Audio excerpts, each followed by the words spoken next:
अच्छा डॉक्टर साहब, आपसे एक और बहुत ही इम्पोर्टेंट सवाल है कि अगर हम फ्रीज किया हुआ खाना दोबारा गर्म करके खाएं तो क्या उसका हमारी सेहत पर कोई नेगेटिव असर पड़ता है? जी माहम, बड़ा अच्छा सवाल है। ये है कि ये तरीकाकार थोड़ा सा डिफरेंट है कि अगर आप फ्रीज़ किए हुए खाने को ओवन में गर्म करते हैं तो वो आपकी सेहत के लिए बहुत ज़्यादा मुज़र है, क्योंकि ओवन जो है उसमें इलेक्ट्रिक वेव्स गुजरती हैं। तो वो खाना जो है आपका, उसमें वाफर मिकदार में बैक्टीरिया पैदा हो जाते हैं जो आपकी सेहत के लिए मुज़र है। हाँ, अगर आप फ्रीज़र किए हुए खाने को नॉर्मल तरीके से गर्म करते हैं तो फिर वो आपकी सेहत के लिए मुज़र नहीं। याद रखें कि जापान ने ओवन की इंडस्ट्री बंद कर दी है, क्योंकि वो कहता है, उनकी ये रिसर्च है कि ओवन में खाना गर्म किया हुआ सेहतमंद नहीं रहता, बल्कि वो वबाई अमराज का बायस बनता है।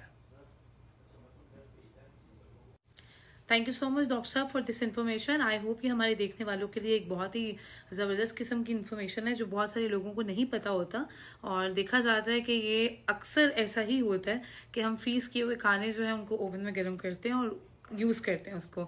सो गाइज बिल्कुल केयरफुल रहना चाहिए। Thank you so much doctor Mian Munawwar.